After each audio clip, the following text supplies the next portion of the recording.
경우에는요, 뭐가 문제냐? 그것을 이루기 위해서까지는요, 열심히 달려갑니다. 그리고 대부분의 사람들은요, 인생의 목표를 다 이루지 못하죠. 그래서 평생 그거 인생 목표 붙잡고 달려가다가 이 세상 떠나는 경우가 대부분이에요. 근데 사울같이 특출난 인생들이 있잖아요. 젊은 나이에 이미 인생이 원하는 바를 다 이룬 인생. 그런데 내 인생의 목표가 나였는데 그것까지 거머쥐고 나니까 이제는 뭐예요? 표대가 없어진 거예요. 목적이 없어진 거예요. 이제부터 내가 뭘 해야 되지? 내 인생의 방향성이 사라져버린 거예요. 그런 사울, 젊은 나이에 자기 의를 위해서 열심히 달려오고 자기 의를 이룬 그 인생이 나중에 무엇에 꽂히게 되느냐? 오늘 말씀을 보니까요, 그가 교회를 박해하는 일에 꽂혔대요. 내 인생의 모든 걸 다 이루고 나서 뭐 하는 일에 그 다음부터 인생의 전념을 다 기울였다고요? 사람들을 괴롭히고 무너뜨리고 파괴하는 일에 내 삶이 쏠리기 시작하는 거예요. 이거 안타까운 일 아닙니까? 우리는요, 종종 그런 경우를 보죠. 그 인생의 모든 것을 다 얻고 나서 이제는 그 삶 가운데 평안과 기쁨이 임할 것 같은데 오히려 그 이후에 삶이 무너지는 인생들을 종종 보게 됩니다. 왜냐? 삶의 궁극적인 목적과 표대가 없기 때문입니다.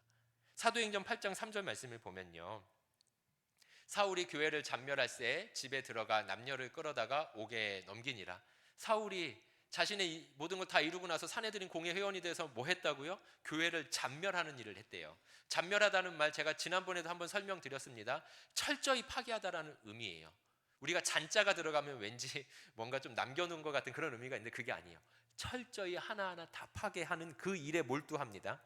그래서 여러분, 사울은요, 자신이 생각할 때 옳지 않다라고 한 이 그리스도인들, 자기가 열심히 애쓰면요, 그들이 신앙을 버릴 줄 알았어요. 교회가 무너질 줄 알았습니다. 왜요? 지금까지 사울은 자기가 노력한 거는 모두 얻어봤기 때문에.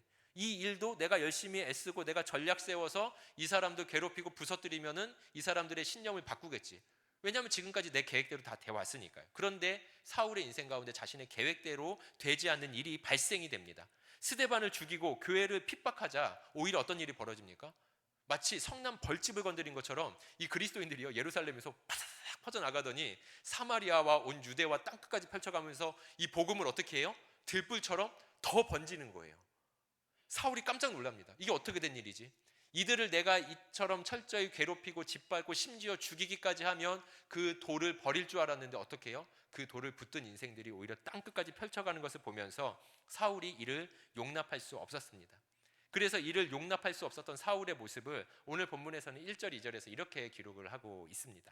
1절 2절을 보면요, 사울이 주의 제자들에 대하여 여전히 위협과 살기가 등등하여 대제사장에게 가서 다메섹 여러 회당에 가져갈 공문을 청하니 이는 만일 그 도를 따르는 사람을 만나면 남녀를 막론하고 결박하여 예루살렘으로 잡아오려 함이라.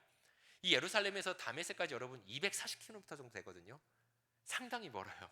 그런데 그곳까지 가서라도 뭐 하겠다라는 거예요? 거기에 있는 그리스도인들 다 잡아올 수 있도록 공문을 요청해 냅니다. 공문을 받습니다. 이 사도 바울, 그래서 하나님 만나기 전에 사울의 그 자기 열심의 어떤 좀 집요함이 보이지 않습니까? 고집이 보이지 않습니까? 그것을 이루기 위해서 아주 집요한 이 인생의 모습을 보게 되죠. 우리가 살다 보면 종종 집요한 사람들 만나잖아요.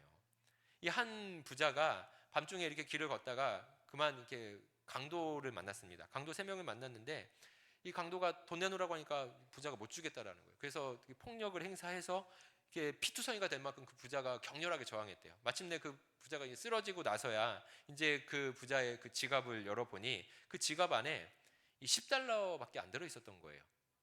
강도가 의아한 거죠. 고작 10달러 있으면 10달러 주고 말지 왜 이것 때문에 이렇게 피 터지게 맞았을까? 그러자 한 강도가 이렇게 얘기를 했어요. 야, 오늘 우리가 운이 좋았다. 만일 이 부자가 100달러라도 가지고 있었으면 아마 그는 우리를 죽이고 말았을 거다. 무슨 말인지 이해되세요? 10달러를 지키기 위해서 그렇게 집요하게 하는 사람이라면은 100달러 갖고 있었으면 오늘 뭐 사달을 냈을 거라는 거죠. 여러분, 이게 지금 사울의 모습이라는 거예요. 자기의 어떤 의와 내가 생각하는데 옳은 것, 맞다라고 생각하는 것을 이루기 위해서는 지금 예루살렘에서 어디요? 다메섹까지 가서 그곳에서 그 사람들을 잡아올 공문을 요청해서 출발하는 이 사울의 모습. 이게 바로 이 오늘 본문이 말하는 자기 의를 위해서 달려가는 인생들의 모습이죠. 그런데 그 모습을 보니요, 이게 참 마음이 안타깝습니다. 1절을 보니 어떻게 기록되어 있습니까? 그 자기 의를 위해서 나아가는 모습이요, 평안해 보이지가 않아요. 기뻐 보이지가 않습니다. 오히려 뭐라고 얘기하고 있습니까? 위협과 살기가 등등하여.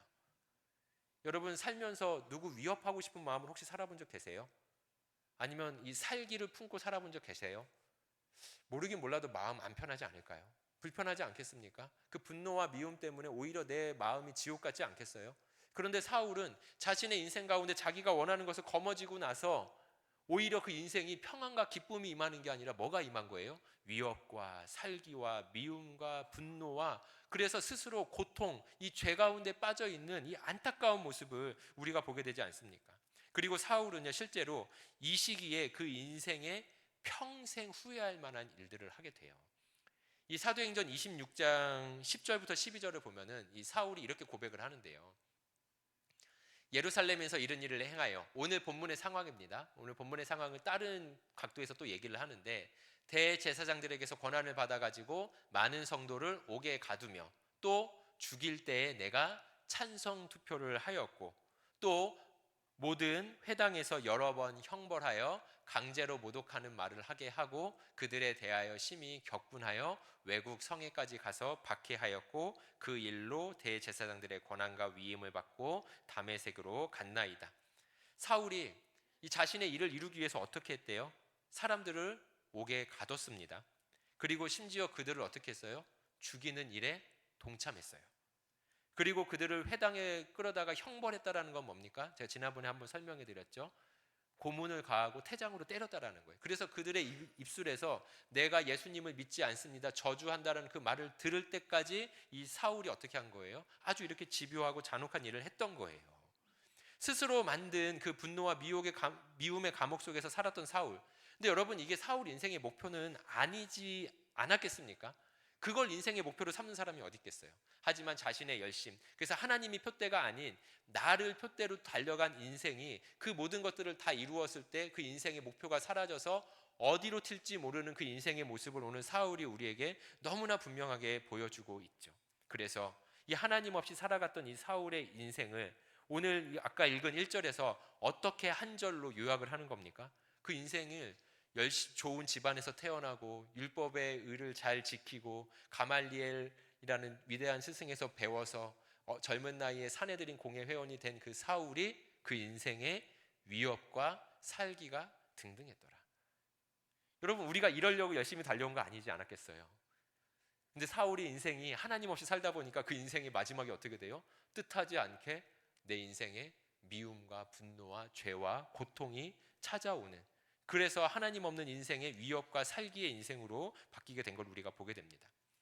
제가 포도나무를 길러보지 못했는데 그 글을 통해서 제가 읽어보니 이 포도나무를 잘 기르려면요, 그리고 포도나무에서 좋은 포도를 얻으려면은 이 포도가 잘 자랄 수 있도록 지지대를 만들어줘야 한다 하더라고요. 격자 구조물을 만들어서, 포도가 또 주로 넝쿨로 자라지 않습니까? 넝쿨이 잘 타고 올라갈 수 있게 이 지지대를 잘 만들어줘야 되는데, 이 격자 구조물, 이 지지대에서 나온 그 영어가 뭐냐면 이 룰이래요. 이 헬라어 단어 지지대에서 나온 단어가 룰이 뭡니까?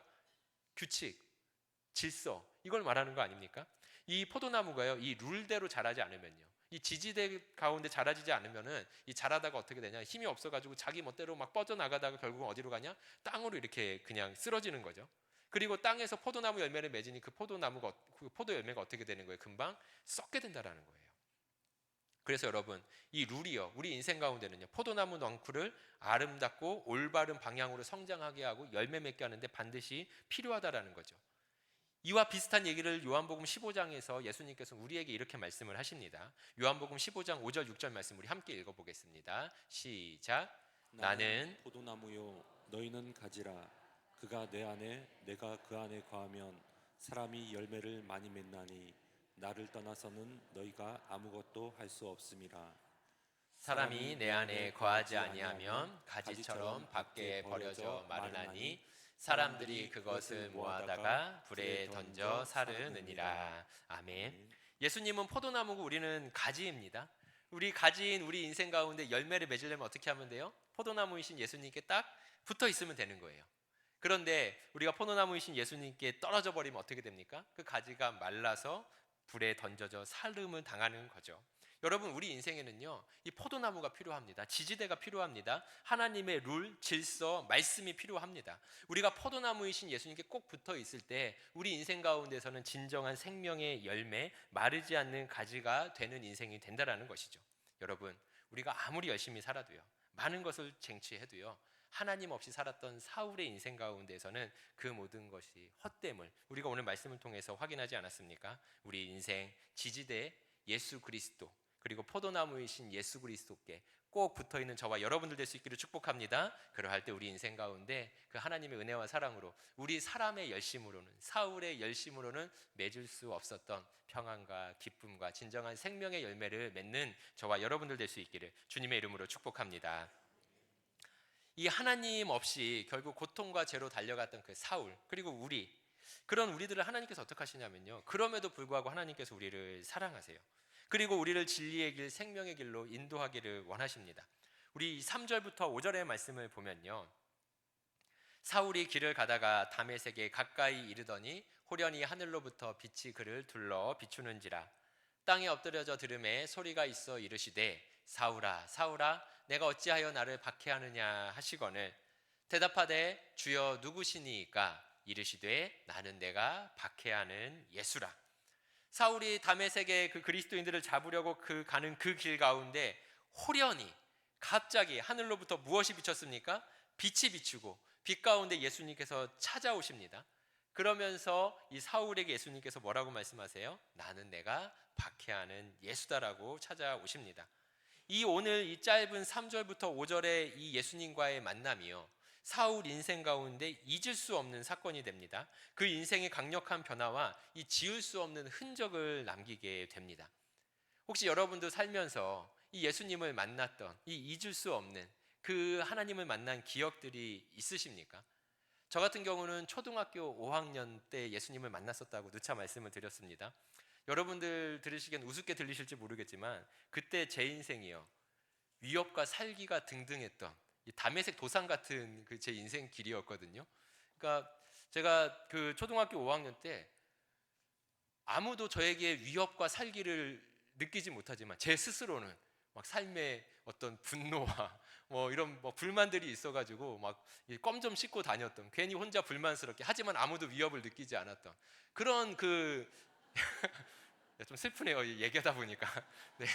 어쨌든 저 나름대로의 인생의 그런 뭐랄까요, 이렇게 좀 답답했던 그 시기가 있었거든요. 저에겐 그 초등학교 5학년이었습니다. 그 초등학교 5학년 저는 그때 예수님을 만났어요. 제가 언제 예수님을 만났다고 말씀드렸죠? 여름 성경학교 때. 제가 그래서 여러분 지난주에도 말씀드린 것처럼 저는 여름이 참 좋아요. 저는 여름에 예수님을 만났어요. 또 여름에 제 집에 함께 사는 제 아내를 소개받아 만났거든요. 그러니까 주여가 아니죠. 이건 행복한 일이죠. 그러니까 저에게 여름은요 너무나 행복하고 기쁜 주님을 만난 그 계절. 여러분들에겐 그 계절이 있으십니까? 주님을 만났을 때 그 시간에 여러분들 그 흔적들이 아록아록 새겨져 계세요? 사울은 그 시간을 지금 잊을 수가 없는 거예요. 다메섹 도상에서 그 주님을 만났을 그때, 저도 초등학교 5학년 때 여름 성경학교 때 그 교회 지하실에서, 그 당시 교회 건축 중이었거든요. 스티로폼 깔고 성경학교 하면서 그때 목사님이 함께 찬양하고 기도하자고 할 때 찬양하며 기도할 때 내 삶 가운데 찾아오신 그 예수님 만난 그 시간이요, 아직도 너무 생생해요. 그때 지하실의 공기의 냄새가 기억날 정도로 잊혀지지 않는 시간들, 우리에게도 있냐는 거죠. 그 시간들이 우리에게 있을 때 어떻습니까? 우리 삶 가운데 그 주님의 은혜로 말미암아 지워지지 않는 거룩한 흔적으로 말미암아 우리 삶이 새롭게 나아간다라는 거예요. 저는 그때 여러분 제가 불렀던 찬양이 뭐였냐면, 여러분 이 찬양 아시는지 모르겠어요. 가사 좀 한번 띄워주시겠습니까? 혹시 아세요? 아시면 제가 안 부르고요. 네, 주님 가신 길, 십자가의 길, 외롭고 무거웠던 길, 골고다의 거친 언덕길, 지치신 주님의 음성. 2절을 보면 머리에는 가시면류관, 허리에는 굵은 창자욱, 손과 발목 다 찔리신 지치신 주님의 모습. 후렴이 어떠냐면요, 오 나의 주님 용서하소서, 죄인 위에 고난 받으셨네, 이 세상에 생명 주시길 그렇게도 원하셨던 길. 이 찬양 부르면서 기도하는데, 이 찬양을 부르면서 예수님께서 나를 위해 죽으셨다라는 그 십자가 사건이 제 인생 가운데 깊이 훅 들어오더라고요. 그러면서 그 예수 그리스도께서 제 영혼 깊숙한 가운데 들어오셔서 그 십자가 보혈로 내 삶을 용서하시고 내 영혼을 하나님께로 끌어올리면서 구원받은 인생으로 바꿔주시는 그 시간들이 아직도 너무 생생해요. 그래서 여러분, 아까 후렴에 마지막으로 했던 이 세상에 생명 주시길 그렇게도 원하셨던 게, 제가 살면서요, 이게 제 그 마음 안에서 늘 자동 재생되는, 여러분 그런 노래 있지 않습니까? 전 늘 자동 재생이 돼요. 이 하나님께서 그렇게도 원하셨던 길이 뭐라는 거예요? 이 세상에 생명 주는 것, 죄인이었던 우리들을 구원하는 것. 그래서 예수님께서 어떻게 하셨어요? 머리에는 가시면류관, 허리에는 창을 찔리시고 손과 발목에 못 박히셔서 피 흘리신 것. 우리를 그토록 구원하기 원하셨던 그 십자가 사랑이요, 제가 그 십자가 사랑을 통해 예수님 만났기 때문에 저의 영적 감수성에 가장 깊은 영향을 준 건 저에게는 십자가 사랑입니다. 그래서 여러분, 지금도 약간 좀 제가 또 이렇게 막 올라오는 것 같지 않으세요? 이 십자가 사랑을 얘기하면요, 그때 저는 십자가 사랑을 통해서 예수님을 만났기 때문에요, 십자가 얘기를 들을 때마다 제 마음 가운데 그 거룩한 흔적이 지워지지 않고 계속해서 제 마음 가운데 하나님의 은혜와 사랑을 다시 새롭게 만들어 줍니다. 이처럼 우리가 예수님, 우리 인생 가운데 찾아오시는 그 예수님을 만날 때 우리 인생 가운데는 변하지 않는 거룩한 흔적이 남게 되고 완전히 180도 달라진 새로운 인생의 길을 걷게 된다는 거죠. 오늘 사울로 다시 한번 돌아가 보시죠. 이때의 만남이 얼마나 소중했는지 이 예수님을 만난 이 사울의 이야기가 사도행전에서만 3번 기록됩니다. 그리고 이때 예수님께서 하신 이 짧은 말씀, 나는 내가 박해하는 예수라, 긴 말씀 안 하셨잖아요. 이 짧은 만남과 이 메시지가요, 바울 인생의 세계관을 바꾸고 신학을 바꾸고 그 인생의 영적 감수성을 형성하게 되는데요. 무슨 말이냐? 나는 내가 박해하는 예수라, 이 말씀요, 사울이 처음 그 얘기 들었을 때 억울할 수 있었을걸요. 왜냐하면 사울은 예수님을 박해한 적이 없거든요. 예수님 믿는 사람들을 박해했어요. 그런데 예수님이 짠하고 나타나셔서 뭐라고 얘기하세요? 왜 나 자꾸 박해하니, 핍박하니, 이렇게 말씀하세요. 이게 사도 바울의 교회론이 됩니다. 이게 사도 바울의 신학이 돼요. 무슨 말이냐? 나는 예수님을 믿는 사람들을 핍박하고 괴롭혔는데, 그들에게 고통을 가했는데, 지금 누가 같이 고통받으셨다라는 거예요? 예수님이.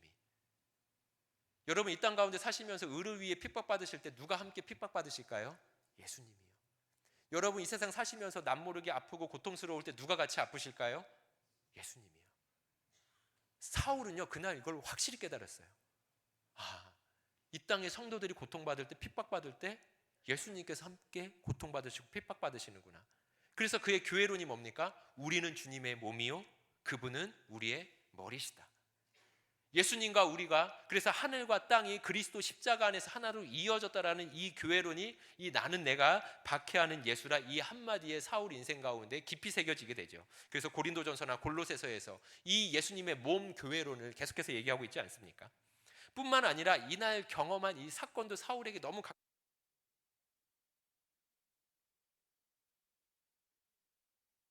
사울에게는 예수님이 강렬한 빛으로 찾아오셨어요.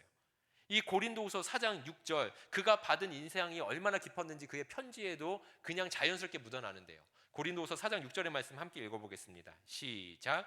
어두운데 빛이 비치라 말씀하셨던 그 하나님께서 예수 그리스도의 얼굴에 있는 하나님의 영광을 아는 빛을 우리 마음에 비추셨느니라. 아멘. 이 말씀만 제가 설명하자고 해도 한없이 깊은 메시지가 있는데, 어쨌든 짧게 말씀드리자면, 이 고린도 후서에서 4장에서 사도 바울이 자기를 뭐로 표현합니까? 질그릇으로 표현하거든요. 근데 질그릇 가운데, 그리스도께서 질그릇 같은 인생 가운데 갑자기 왜 네. 네. 빛으로 찾아오신 이 사건, 이 사건이 잊혀지지 않으니까요, 나를 찾아오신 주님을 여러분 기록할 때 뭐로 표현하고 있는 거예요? 빛으로 자연스럽게 그 뇌리에 그 삶 가운데 기록된 그 자신의 이미지로 지금 예수님을 표현하고 있는 거죠. 여러분, 여러분들의 인생의 담에색 도상은 언제이십니까? 우리가 처음 주님을 만난 그 시간은 너무나 귀한 시간 아닙니까? 우리가 절대 다른 무엇과는 바꿀 수 없는 가장 소중한 시간 아닙니까? 왜냐하면 그때 내 인생이 완전히 180도 달라졌고, 죽음으로 달려가던 인생이, 죄로 달려가던 인생이 생명으로, 거룩함으로 바뀌는 그 인생의 분기점, 우리가 어떻게 잊을 수 있겠냐고요. 여러분, 이 주님과의 이 만남의 시간, 근데 우리가 살다 보면 아주 단단한 바위도 살다 보면 비바람에 이렇게 깎이듯이 혹여라도 그 주님의 거룩한 흔적이 이 풍진 세상 살다 보니까 혹여라도 그 거룩한 흔적이 이렇게 약간 조금 풍화되진 않으셨습니까? 오늘 이 예배 가운데 오늘도 우리 가운데 찾아오셔서 우리에게 빛으로 찾아오시는 그 주님, 그리고 여러분의 아픔을, 여러분의 고통을 나의 고통이다, 나의 아픔이라고 말씀하시는 이 주님을 오늘 다시 한번 새롭게 만나는 귀한 예배 시간 될 수 있기를 주님의 이름으로 축복합니다. 또한 저는 우리 충성교회가 그런 교회 되면 좋겠어요. 어떤 교회? 담에색 도상교회. 무슨 말입니까? 예수님 만나는 교회 되면 좋겠어요. 아직 하나님 알지 못하는 사람들, 예수님 알지 못하는 사람들, 그래서 사울처럼 자기 의를 쫓아서 결국은 그 의를 다 이루고 나서는 무엇 해야 될지 몰라서 방황하다가 위협과 살기에 이 죄로 빠져갈 그 인생인지도 모르고 열심히 달려가는 그 인생들이 우리 충성교회를 통해서 담에색 도상, 호련히 빛으로 찾아오시는 우리 그 주님을 만나는, 저는 그런 교회가 되기를 늘 기도하고 있습니다. 여러분들도 그런 교회가 될 수 있도록 우리 충성교회를 위해서 늘 기도해 주시기를 바랍니다. 그리고 여러분, 우리 지금 특별히 이제 여름이 다가오고 있지 않습니까? 제가 제일 좋아하는 여름. 근데 대구는 여름이 일찍 와요. 그래서 예, 제가 좋아해야 되는 시기가 너무 이렇게 벌어져 버렸는데요. 어찌됐든 지금 이 여름에 각 부서별로 지금 여름 성경학교, 여름 수련회, 아웃리치를 준비하고 있습니다. 이 시간들 통해서 여러분, 우리 이 여름마다 기도해야 될 게 뭡니까? 우리 사랑하는 자녀들이 이 여름 수련회가, 이 여름 성경학교가 담에색 도상되게 하여 주시옵소서. 예수님 만나게 하여 주시옵소서. 우리 그 기도 지금부터 계속 해주시기를 바랍니다. 그래서 이걸 위해서요, 제가 아까 앞서 광고 드린 것, 우리 3주 동안 금요 제자 예배 때 우리 초등학생들을 위한, 청소년을 위한, 청년부를 위한 강사 목사님들을 모시고 우리 그 자녀들을 둔 부모들이 우리가 어떤 믿음을 가져야 하는가, 또 우리 자녀들이 어떻게 믿음 안에서 자라야 하는가, 그 메시지를 듣고 자녀들을 믿음으로 축복하는 시간을 갖고자 합니다. 그래서 여러분, 단순히 우리 이 기도회가 여름 사역을 위해서만 하는 기도는 아니죠. 이 여름 사역이요, 우리 자녀들의 인생이 담에색 도상이 될 때요, 그 인생 가운데 우리 자녀들이 생각지도 못할 아주 위대한 지지대, 점프대가 돼서 그 인생이 믿음으로 도약하는 시간, 그래서 다시 돌이킬 수 없는 놀라운 생명의 시간이 될 줄 믿습니다. 그렇기 때문에 여러분, 우리가 이 시간이요, 단순히 이 여름 사역을 위한 기도가 사실은 우리 자녀들의 무엇을 위해 기도하는 거예요? 미래와 내일을 위해 기도하는 시간이에요. 그래서 여러분, 우리 오는 14일에는요 우리 초등 자녀들을 위해서 특별히 강사 목사님을 모시고 함께 말씀을 듣고 기도하는 시간 갖고자 하는데, 우리 초등 자녀들, 미취학 자녀들, 우리 함께 있는 가정의 부모님들요, 그날 함께 나오셔서 꼭 같이 일단 기도하는 시간이 너무 중요하니까 같이 기도하셨으면 참 좋겠고, 혹여라도 시간이 안 되시는 분들은 꼭 금요 제자 예배 여러분들 나중에라도 그 말씀을 들으시고 우리 자녀들을 어떻게 믿음으로 기르리까, 우리 자녀들 어떻게 인생의 담에색 도상을 만들어 줄 수 있겠습니까? 우리가 그 기도 제목을 늘 갖고 우리 자녀들을 위해서, 또 하나님을 알지 못하는 영혼들을 위해서 이 담에색 도상의 아름다운 자리를 만들어내는, 그래서 우리 충성교회 안에서 생명의 역사가 많이 펼쳐질 수 있기를 주님의 이름으로 축복합니다. 이처럼 호련히 빛 가운데 찾아오신 이 예수님, 그래서 그 인생에 잊을 수 없는 그 변화를 허락하신 그 예수님, 그 예수님을 만난 사울의 모습을 좀 살펴보고 이제 말씀을 마치고자 하는데요, 우리 5절을 보면요, 대답하되 주여 누구시니까 이르시되 나는 내가 박해하는 예수라. 갑자기 빛 가운데 빛이 확 비치니까요, 깜짝 놀라지 않았겠습니까? 그러니까 정오의 태양보다 더 밝은 빛이었거든요. 그러자 사울이 뭐라고 얘기해요? 주여 누구십니까? 이게 참 중요한 그 워딩인데요, 무슨 말이냐, 여러분, 사울은 아까 말씀드린 것처럼 율법 교육을 아주 철저히 받은 랍비 중에 랍비거든요. 그러니까 뭐 손꼽히는 랍비죠. 그러니 뭐 제사장들한테 공문 써달라고 할 때도 바로 공문 써내주지 않았겠습니까? 그런데 그 사울이 알아요. 지금 내 가운데 빛으로 이 확 찾아온 이 사건은 구약의 여러 그 메시지들을 경험해 볼 때 이건 지금 누가 찾아오신 사건이라는 게 대번에 아는 거예요? 하나님이. 여러분, 우리 삶 가운데 이 정도 분별력은 있어야 됩니다. 갑자기 빛이 확 비치는데 아이 누구야 짜증나게 이래버리면 안 되는 거예요. 빛이 확 비치는데 사탄아 물러가라 이러면 안 되는 거예요. 지금 이 빛은 무슨 빛이에요? 하나님의 빛이구나, 이 정도는 아는 거예요. 다만 이 하나님의 빛인데 이 빛 가운데 찾아오신 분이 정확히 누군지는 모르니 주여 누구십니까? 라는 이 질문을 하게 되는 거죠. 이해가 되십니까? 그러니까 적어도 이 빛이 하나님의 빛이다 정도의 분별력은 있는 거죠. 그 남자가 그 옆에 서 있는 사람에게 이렇게 말을 건넸어요. 저기 저 청바지 입은 머리 짧은 애 좀 보세요. 쟤 도대체 여자입니까 남자입니까? 이렇게 얘기를 건넸어요. 그러자 그 옆에 있는 분이 갑자기 저 친구 여자입니다. 그리고 저 애는 제 딸입니다. 그 실수한 거죠. 그렇죠. 그래서 너무나 미안해가지고 이 남자가 너무나 죄송해가지고 아이고 선생님이 저 아이의 아버지시군요. 제가 미처 몰라보고 죄송하게 됐습니다. 그러자 그분이 웃으시면서 이렇게 얘기하셨대요. 괜찮습니다. 그런데 저는 저 아이의 아버지가 아니라 엄마입니다. 그러니까 여러분 우리가 이게 봤을 때 하나님인지 아니면 우리가 피해야 될 건지 이 정도는 분별을 해야 되는데 지금 사울은 그 정도는 분별하고 있는 거예요. 근데 놀라운 건 뭐예요? 지금 이 신적인 현현은 구약의 자신이 갖고 있는 데이터로는 여호와 하나님의 현현인데 그런데 그 가운데서 메시지가 들리는데 누구라고 말씀하세요? 예수다. 깜짝 놀란 거예요. 여기서 여러분 삼위일체가 나오는 겁니다. 이해가 되세요? 하나님의 현현 자리 가운데서 누가 나타나셨다고요? 예수 그리스도. 와, 하나님 살아계시네. 그리고 여러분 이제 다음 주에 보시면 알겠지만 이 사도 바울이 성령 충만함을 받아요. 성부, 성자, 성령 하나님의 역사를 경험하면서 그 인생이 완전히 새로워지죠.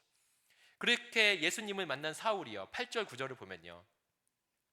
사울이 땅에서 일어나 눈은 떴으나 아무것도 보지 못하고 사람의 손에 끌려 다메섹으로 들어가서 사흘 동안 보지 못하고 먹지도 마시지도 아니하니라. 이 사울 다메섹에 있는 그리스도인들 끌어가겠다라고 한 사울이 지금 어떻게 하고 있습니까?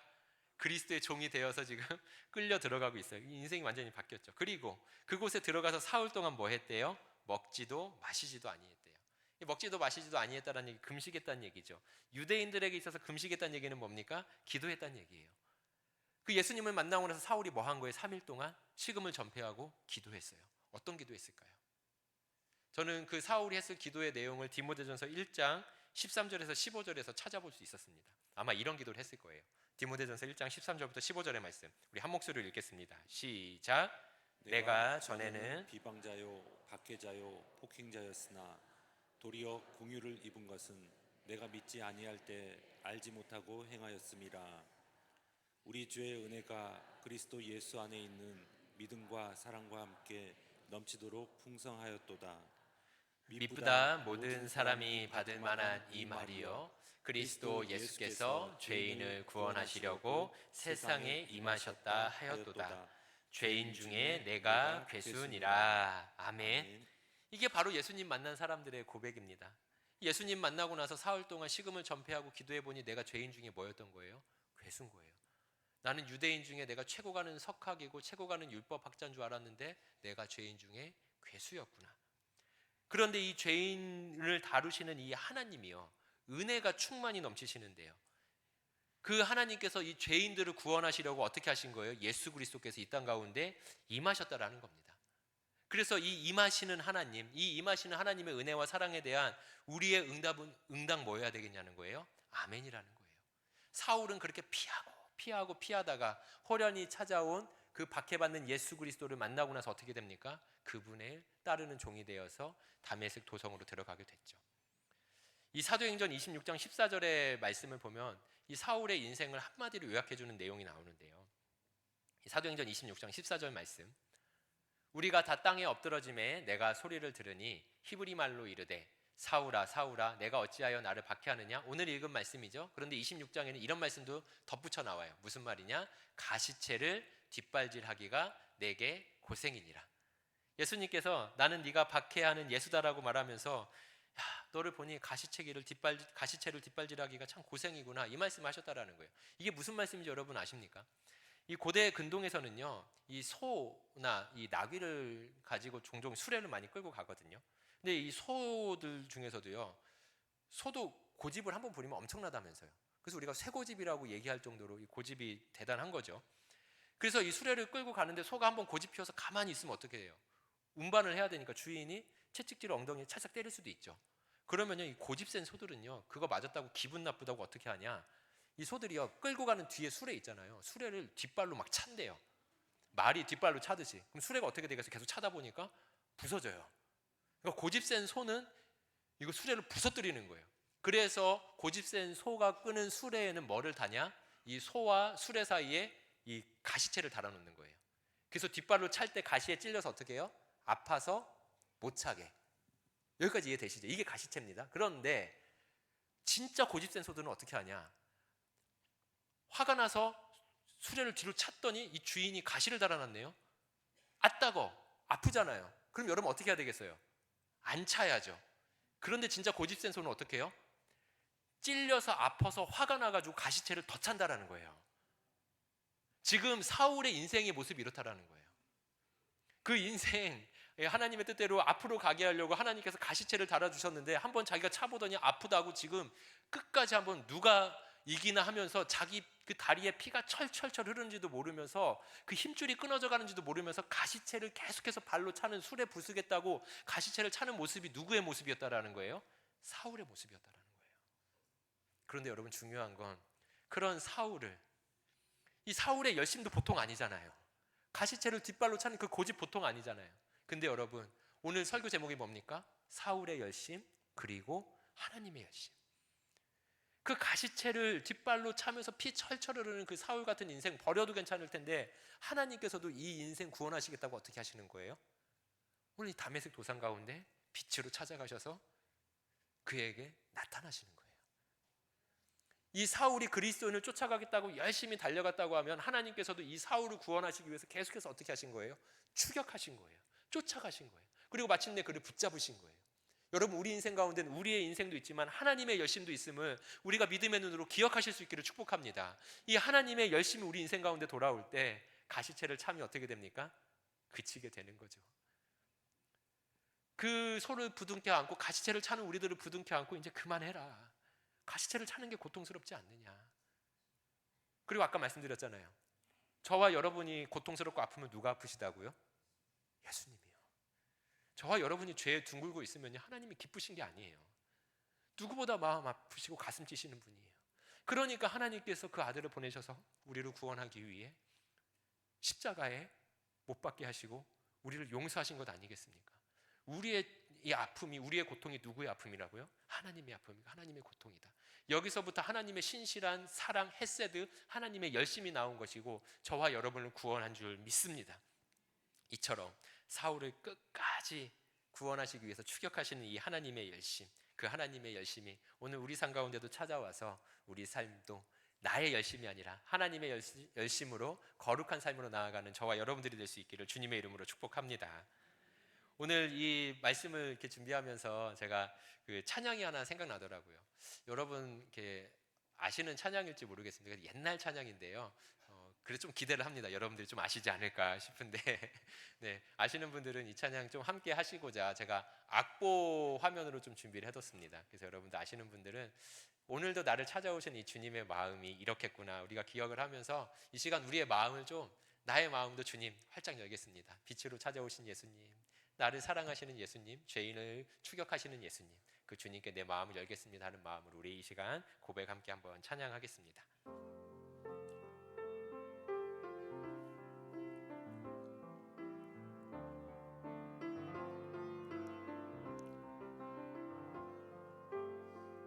어느 날 다가온 주님의 이름을 부를 수 없었어요. 뜨거운 사랑을 느꼈지만 부를 수 없었어요. 어느 날 다가온 주님의 모습을 쳐다볼 수 없었어요. 따뜻한 사랑을 느꼈지만 바라보지 못했어요. 비우지 못한 작은 가슴 주님의 사랑을 너무 커요. 부서지고 낮아져도 주님 앞에 설 수 없었어요. 오늘도 차가운 주님의 이름을 불러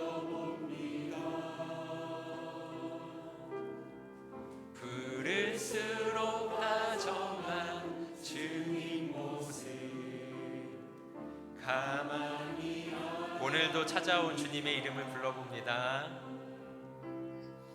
오늘도 다가온 주님의 이름을 불러봅니다. 부를수록 다정한 주님 모습 가만히 바라봅니다. 우리도 이 염치가 있잖아요. 하나님 없었을 때, 사울이었을 때 우리가 어떻게 살았는지 우리 스스로 너무 잘 알고 있지 않습니까? 그러니 주님께서 찾아오실 때, 이 귀한 복음이 선포될 때 때로는 우리가 그 마음 문 열지 못하고 아직 깨지지 못한 나의 어떤 모습들, 또 죄악의 모습들 때문에 그 마음을 활짝 열지 못한다 할지라도 오늘 이 찬양 가사를 보니 주님께서는 오늘도 어떻게 하십니까? 오늘도 우리에게 찾아오시고 다가오십니다. 그렇기 때문에 여러분, 혹여 내가 아직 좀 부족하더라도, 아직 내가 좀 깨지지 못한 것이 있다 할지라도 오늘 우리의 마음을 주님 앞에 활짝 여는 저와 여러분들 될 수 있기를 축복합니다. 이처럼 오늘 우리의 마음을 주님께 활짝 열어서 주님과 함께, 그래서 하나님의 열심으로 살겠다라고 다짐한 우리들에게 이 요한계시록 3장 20절의 말씀에서 우리에게 이렇게 약속을 주십니다. 우리 말씀 함께 읽어보겠습니다. 시작. 볼지어다 내가 문 밖에 서서 두드리노니 누구든지 내 음성을 듣고 문을 열면 내가 그에게로 들어가 그와 더불어 먹고 그는 나와 더불어 먹으리라. 아멘. 우리가 이제 나의 열심을 내려놓고 하나님의 열심 앞에 우리의 마음을 활짝 열 때 우리 주님께서 우리와 들어와서 함께 거하신다고 하십니다. 우리와 함께 먹으리라 말씀하십니다. 우리 주님 주시는 양식은 다시는 줄이지도 목마르지도 않을 영원한 생명의 양식입니다. 우리의 욕심, 그리고 우리의 열심, 우리의 자기의 모두 내려놓고 우리를 사랑하시고 오늘도 구원하기 원하시는 이 하나님의 열심 가운데 우리가 열린 마음으로 활짝 아멘으로 응답하여 우리 주님과 함께 생명의 길을 걸어가는 저와 여러분들 될 수 있기를 주님의 이름으로 축복합니다. 기도하겠습니다. 하나님, 죄인 중에 괴수였던 우리들, 가시채를 뒷발로 차면서도 끝까지 고집부리며 하나님 앞에 반항하였던 우리의 모습들, 하지만 그런 우리들을 끝까지 사랑하셔서 우리에게 오늘도 찾아오시고 늘 호련히 찾아오시어 생명의 길로, 의의 길로 인도하시는, 우리를 구원하기 위해 온 세상 가운데 임하신 우리 주 예수 그리스도를 우리가 이 시간 믿음의 눈으로 바라봅니다. 하나님, 우리의 마음 문을 엽니다. 우리의 마음 문을 급하게 두드리시는 주님께 우리의 마음 문을 활짝 엽니다. 주님, 오셔서 다스리시고 우리와 함께 거하시고 우리와 함께 동행하여 주시옵소서. 감사드리며 예수님의 이름으로 기도드립니다. 아멘.